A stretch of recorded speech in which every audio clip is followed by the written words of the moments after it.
Hello Leo, Sun, Moon Rising, and Venus Signs. Kamusta kayo? Sana po'y nasa mabuti kayong kalagayan. Welcome back po sa Star Tarot. Kung bago kayo dito, welcome din kayo. Thank you sa inyong support.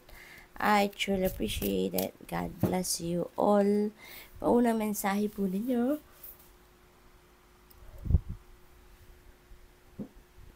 Ay, Three of Wands. Napakaganda naman kasi Three of Wands is a good fortune energy. Kaya, most likely, siswertehin kayo sa ngayon, Leo, no? Kung ano yung mga siguro kailangan ninyong gawin or balak ninyo gawin sa ngayon, makakaasa kayo na there will be smooth sailing journey dyan, ano? At magtatagumpay kung ano man ang inyong sisimulan trabaho, or anumang endeavor ang gusto ninyong gawin sa ngayon. So, there will be success, no? Diyan sa mga gagawin ninyo, which is really good. Makakaasa kayo na meron magandang resulta ang mga gagawin ninyo at this time. So, this is also a travel energy, kaya most likely, ang iba po sa inyo, Leo, is going to travel, no? For different reasons, depende sa inyong sitwasyon. So, let's see what else. We have moon energy. Sa karamihan sa inyo, dito Leo, you're being advised here to pay attention to your dreams, pay attention to your intuition, kasi meron dito mga guidance na pinapadala sa inyo ang universe. So, lalo-lalo na pagdating din sa mga dreams niyo, make sure na pagkagising po ninyo, kung ano yung elements na naaalala nyo pa, no, paggising ninyo, isulat niyo yan sa papel at i-google niyo, i-research ninyo kung ano yung ibig sabihin or ang symbolism ng mga elements na nakita ninyo sa inyong panaginip, because that is your guide, no? Gabayan sa inyo ng universe. Probably then, be aware din po sa mga akala ninyo, no? Kasi maaaring akala ninyo ganito, pero ang katotohanan ay hindi pala. Kaya maybe you need to to not be so trusting ngayon, no, ng 100%. You really dig in, no, deeper doon sa sitwasyon kung ano man ang pinaniniwalaan ninyo. Kasi baka illusion yan, diba? So, what else? We have the Tower energy.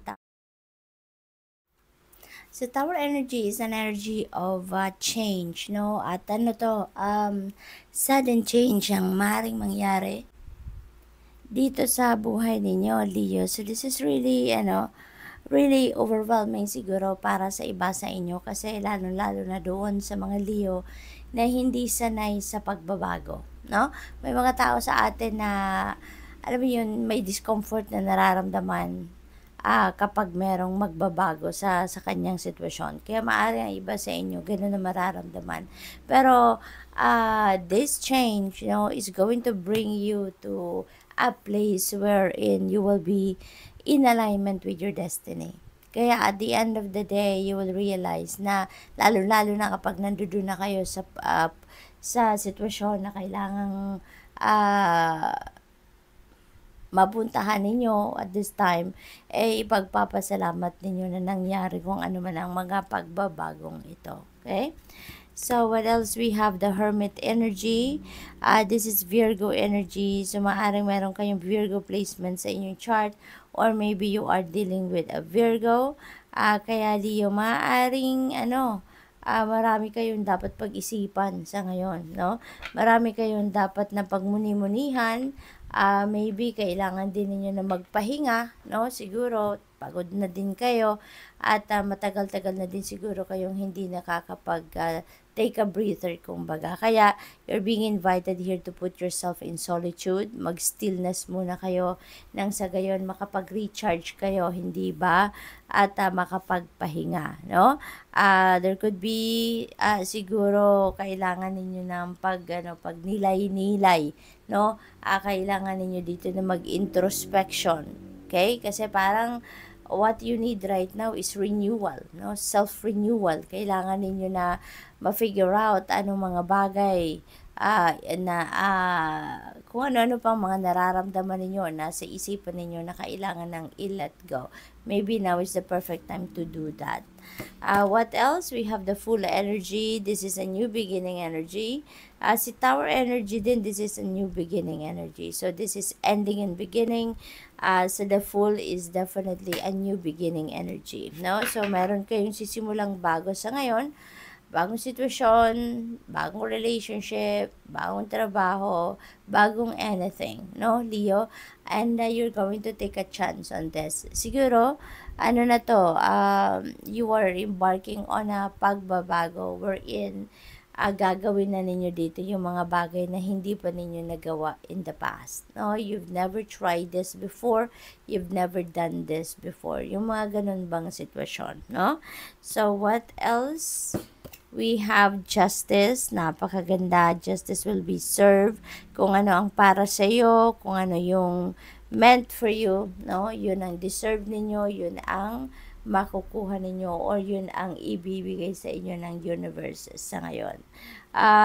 There is also some truth that is coming to light dito for some of you, Dio. Kaya, ano kayo dyan, maging handa kayo sa katotohanang paparating or sa katotohanang madidiscover ninyo. Alright?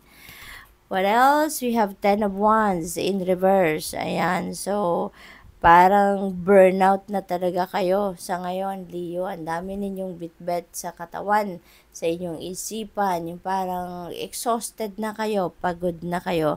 Kaya, siguro hindi na kayo dito na nakakapag-progress, there's no movement, kasi parang pagod na kayo, no? You are drained, you are energy drained, you are burnout, kaya kailangan nyo talaga na mag-solitude kayo para kumbaga 2-in-1 siya, diba? You're hitting 2 birds at the same time.